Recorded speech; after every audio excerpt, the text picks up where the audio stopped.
Hello, this is the Global City Mission podcast, and I am Jared Looney, the Executive Director of Global City Mission, and I'm here with Joey Dermeyer, who's the Director of Mobilization with Global City Mission. And hey, Joey. How are you?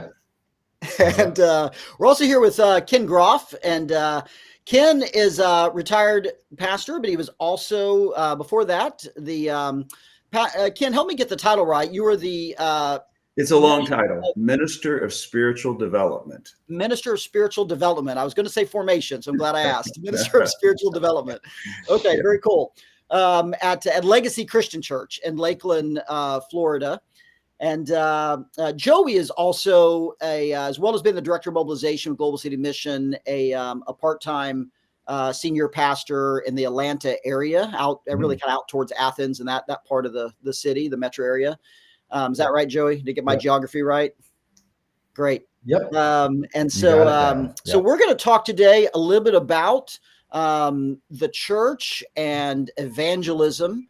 And so that is a topic that is getting a little bit of airtime because recently, Carey Nieuwhof in his podcast and his interviews and things has talked about one of the upcoming trends for 2025 as he entered the year.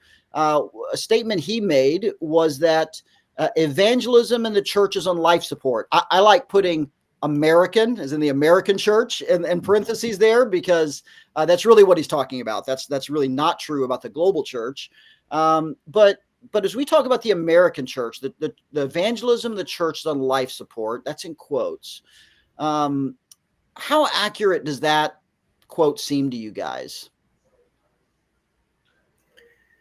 Well, Jared, when you shared that with me, I wasn't surprised because our experience in evangelism, we've worked with many different avenues of evangelism, but it's always been a struggle. And I've sat one day and just kind of went through our members and looked at those who have actually been directly involved. And it is a very small number of people who feel comfortable doing it. There's a lot of issues, a lot of reasons as to why, but it didn't surprise me at all. Yeah, I would agree. I would say the same thing. I mean, in my experience, there's very few who would say that they're doing it personally.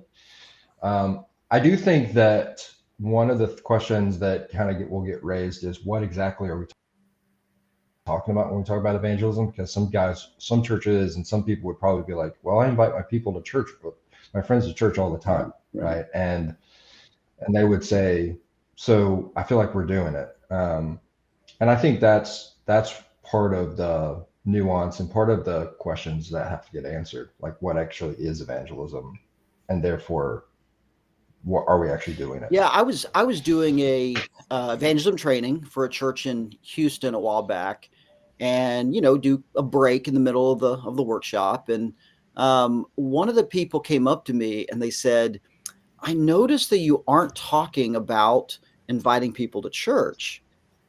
And I said, "Yes, you've observed correctly." And I said, because the thing is, inviting someone to church is a good thing. I'm assuming that most of you here know how to do that.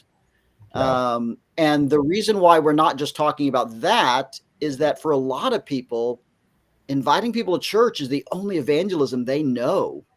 And that we really need to push deeper than that. We need to actually have conversations about God, about faith, about what is real about our world.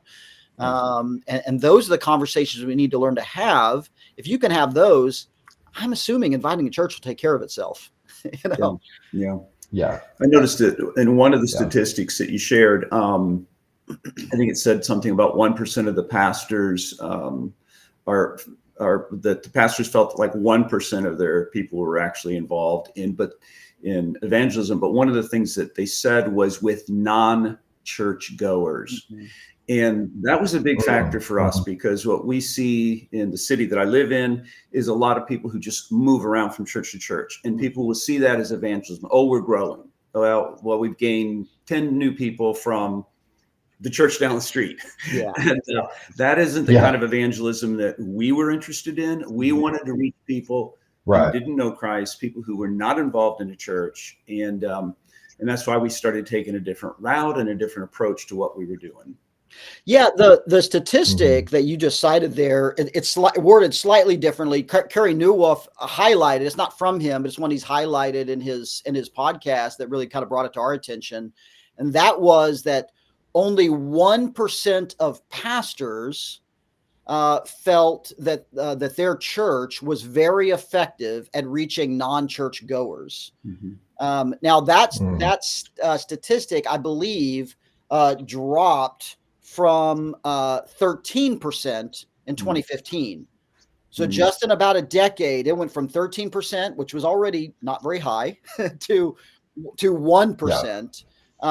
So only 1% of pastors feel that their church is very effective at reaching non-churchgoers. And so I don't know about you guys, but for me, if I was leading a church, and that was true for me, true for most churches, for like 99% don't feel very effective, Right. I would see that as a problem that needs solved. And on top of that, we know that, and there are some stats that maybe bump this up to 6 or 7%, but it's generally accepted that 4 to 5% of church growth nationally is through evangelism. That most of our church growth is through transfer growth, people transferring, as Ken said, from one church to another, and only 4 to 5% is through evangelistic growth. There are some denominational studies that from maybe a really evangelistic denomination that sees that bump up to 6, 7, 8%. I haven't seen it bust the 10% mark anywhere.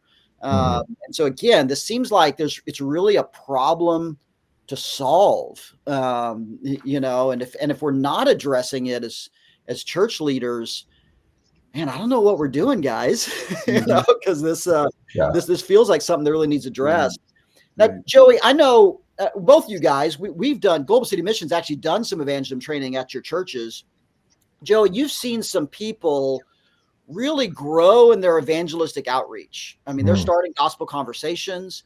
I think you have discovery groups that are beginning to form through people and mobilizing people in that church. It's a small church. An area that probably felt kind of churchy until people open their eyes and maybe see the reality that it's maybe not as much as they thought it was. You've been seeing people move forward.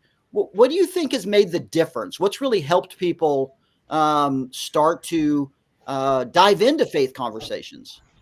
And I think, I was thinking about that. I think that it is a shift in the way in which we talk about and understand what evangelism actually is. Because I think we kind of made this shift from presentation to conversation, right? So the thought process that people have is, I have to give a sales pitch. I have to give this presentation. That is the evangelism. And I need someone to sign on the dotted line. And then when we moved from that idea to, no, what we want to do is engage in spiritual conversations. We want to talk about things of faith. We just want to have conversations with people that include, yes, we're making statements, but we're also listening to people. And then sort of using that mosaic approach of, instead of one big presentation, it might be several conversations where we're just sort of making little statements. We're just putting down little tiles, guiding people in this thing. So that takes a huge pressure off of, I have to get all the details right. I have to get this person to this right place so they make a decision, to, I'm just having conversations with people about spiritual matters. That has been a big shift, and it's still something that we have to sort of remind people of. So really moving from that, I got to make this presentation, get them to sign the dotted line, kind of close the deal, and really helping people shift away from that to having, conversations around the gospel. I've actually seen an increase in evangelistic engagement among your people. Yeah. Has it taken the pressure off? Because most people, I think so. Because again, I think most people, the average person, is not a salesman. Like, that's just not what they do. That's not their makeup. And so what I've seen in my history, because I used to teach very presentation heavy sort of evangelistic methods, only a few percent of the people in the room could get that because that's their makeup. They're salesmen by trade. That's just their makeup. Most people, that's not their makeup. And so that I think takes the pressure off of, oh, I don't have to be the salesman, and I don't have to bring it all home in one conversation. That's really impactful. Ken, you guys, we also came in with your church and did evangelism training. Right. And then you guys started a community lunch program welcoming people from the community to come and share with you. You guys did that in partnership with the Dream Center there in Lakeland. Yeah. And have really seen people come and connect with your church. What are some of the principles that were important for really being able to welcome your community and build those relationships? What translated there? Well, first of all, I would what you said was right on for us, spot on. I've been in this church for 42 years. So I have the perspective of seeing the many different ways that we tried to approach this with presentation, whether it be events, whether it be services, whatnot. But we just didn't feel like we were accomplishing the goal of really reaching people for Christ. So we started looking at it differently. And our senior pastor and myself got together. And one of the main things that we identified was the issue of trust. We felt that there was a huge lack of trust between the community around us, which is where we wanted to evangelize. We wanted to evangelize with those around us because people today don't trust. They don't trust the police. They don't trust the government. They don't trust schools. They don't trust churches. And I can tell you, even in my own experience, when I've traveled to different churches, there is this initial feeling of coming through the doors of that church. Will I be accepted? Will I be looked down upon? That kind of thing. So we were looking for a way that we could develop community and build trust without trying to, knock somebody over the head with the gospel message, but that they could actually see it being lived out in community. So we ended up with where we're at right now with a weekly meal that we provide for all of our community, our neighbors. And with that, there's also food and clothing distribution. But the idea was that we would come together as community, that we would all participate in this. So our neighbors actually help serve the food, help serve with the giving away of the clothing items, all this sort of thing for the purpose of developing community. Now, the next step or phase that we saw was, so here we are, we have community and we're sitting at tables and eating together. So what comes next? Well, the next thing was exactly that, conversational evangelism. How do we then take advantage of those moments and those opportunities where we're now just in a relaxed setting, talking to one another? And that's when we got a hold of you with Global City Missions. And you've actually come in and done several hours worth on 2 different occasions of training in this area. And it one of the aspects of it for us, I think, is, and kind of like what Joey was saying, is that it's natural. It's a natural way of sharing the gospel. Not that and I was trained when I was younger with taking them through the scriptures, one scripture after another. You knock on somebody's door, and if you died today, do you have the assurance of going to heaven? You guys remember Our those insurance. days? Right. And you would walk them through that, which did not feel, like Joey was saying, they did not feel natural. It felt like you were being a salesman or something. And this setting, and there's 2 aspects of it too, Jared, that I felt. One is actually accomplishing the goal of reaching people. But a second one was, we found that in the past, when we talked about evangelism, what we maybe needed to do was practice it. And this setting gives us a way for us to practice it and to do it together and to encourage each other in it, and then see it go out from there as well, and not just be contained in that one time period. That's really interesting. So for you guys, one of the things to do was to have this lunch that was relaxed. People are sitting together, you're building community, and you guys began to foster trust. You began to build community. But then it's an opportunity for people to practice those conversations and what is maybe a safe space not just for the neighbors, Exactly. but also for the church members, a Yeah. safe space for them to practice, Right. Yes. Yeah. in the hopes that it continues to kind of go viral, if you will, kind of, continues to spread from there, beyond that one setting, maybe into the rest of their lives. That's a fascinating approach. It's kind of like you're accomplishing two things at once. You have this program that is connecting with your community, but you're also providing some training wheels for your church. Right. Yeah. Right. Yep. That's cool. Yeah. Interesting. So, guys, we hear that statistic, right? 1% of pastors feel that their church is very effective at reaching non-churchgoers, right? It's a pretty low percentage. Again, the 4 to 5% of church growth in America is through evangelism. It's a really low percentage. Even if you bump that up a few points, really low percentage. And I think that 1% is kind of the number you get when you ask the question with, anonymously, answer it anonymously, right? So we know, we know this is real. You guys, I kind of said, hey, does this sound accurate to you? You guys go, yeah, it makes sense to me. If some church leaders were on the fence and they're really looking at, okay, do we try to really equip the church? I think for a lot of churches, they've tried different things, kind of what both you guys said. They brought in the training on a presentation. They've tried this program and they still find themselves in the same place. And not that anything out there is some kind of silver bullet. That's not the case. As a matter of fact, when we do training with churches, we really try to emphasize that it's not a silver bullet, that you have to kind of practice and, just what you guys are saying. It's building new habits, really. But if church leaders were on the fence and they were really looking at finding a way to equip their church members, their people, to reach out through natural ways in the community, what are some of the things you would say to encourage them to take that step?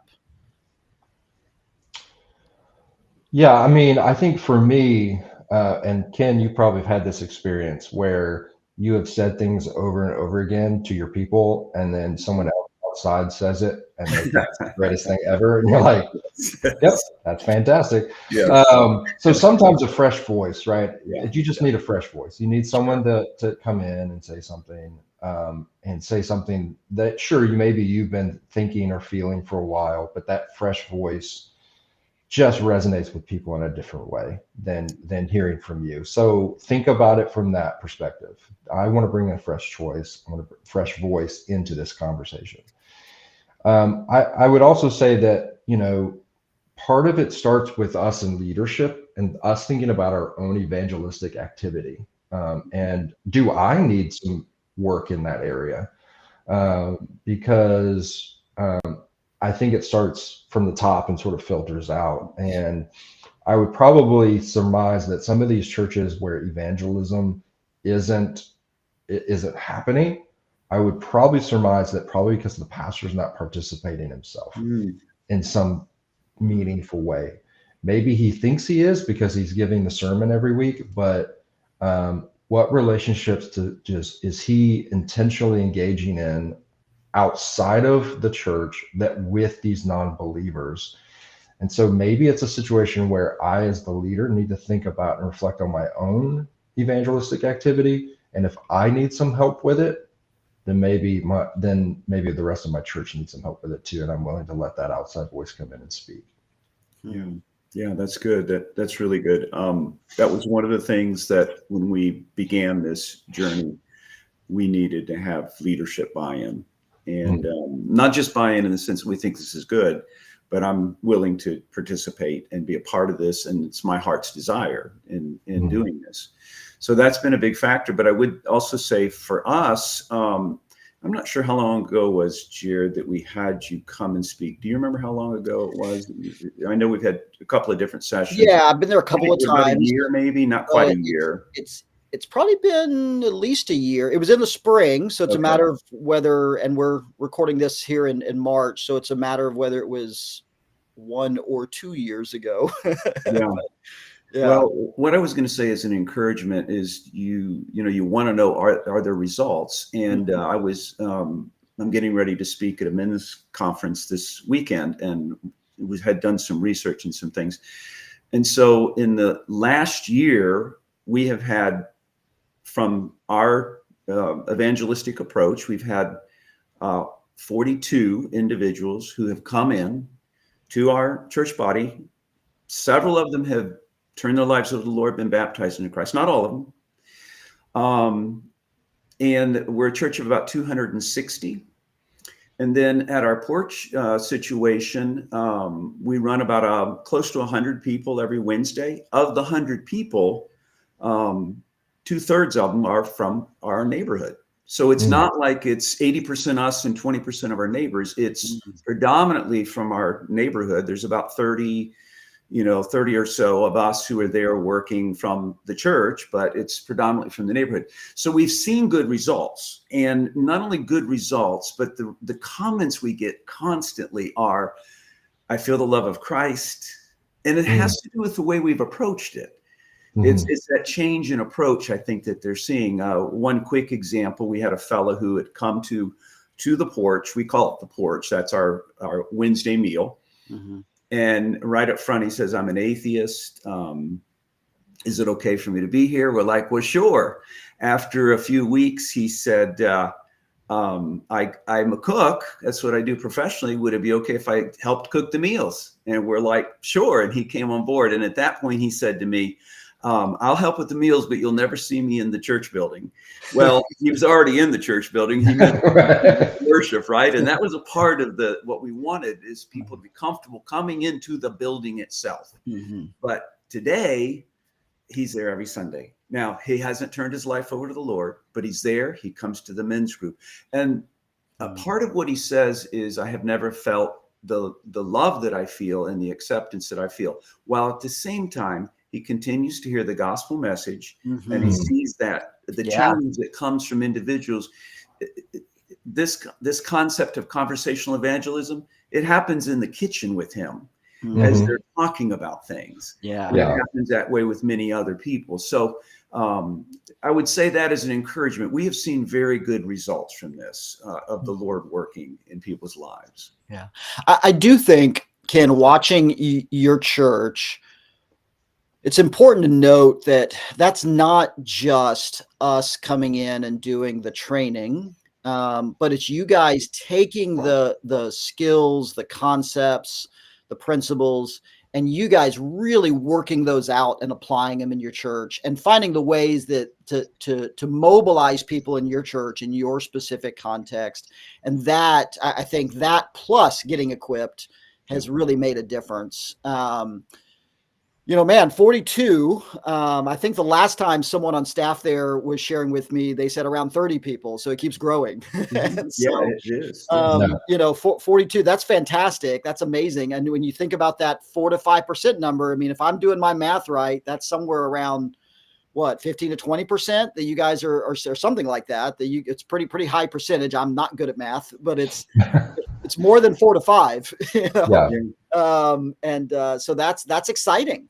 That's so exciting. And it has been, and it's breathed a lot of life into our people, and it's emboldened them. I mean, I think that's the part of it, like Joey, we're talking about, it's emboldened them.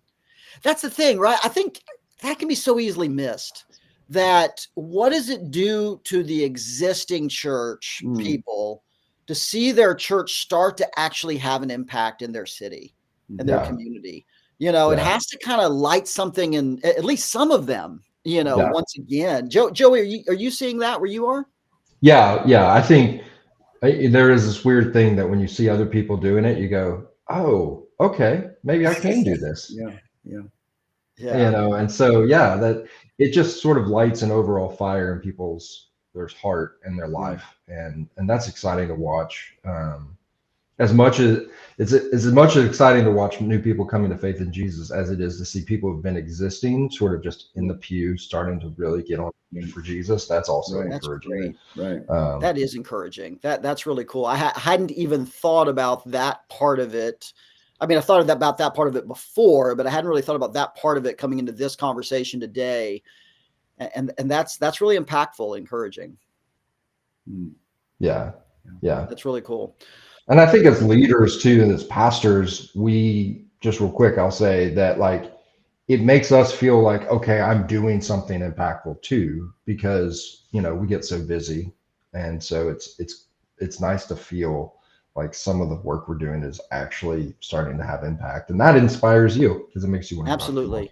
Well, and I think one of the clarion calls, I think, for the church is to, and it takes us back to that kind of Ephesians 4 kind of principle of equipping the body for Right. works of service, equipping the body, Right. the members of the body. And for those of us in leadership, that it's not just us doing ministry. Yes, we also do ministry, but a big part of that is equipping the whole body to move forward, and for everybody, and ways big and small, to participate in God's mission in the society we find ourselves in.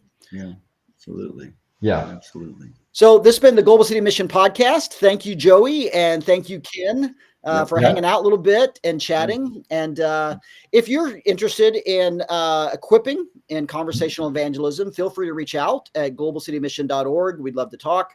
But we are just so excited to see that God is in the move in these churches, and that people are being equipped and being mobilized to serve and to see Christ known among their neighbors, their friends, and in their city. Yeah.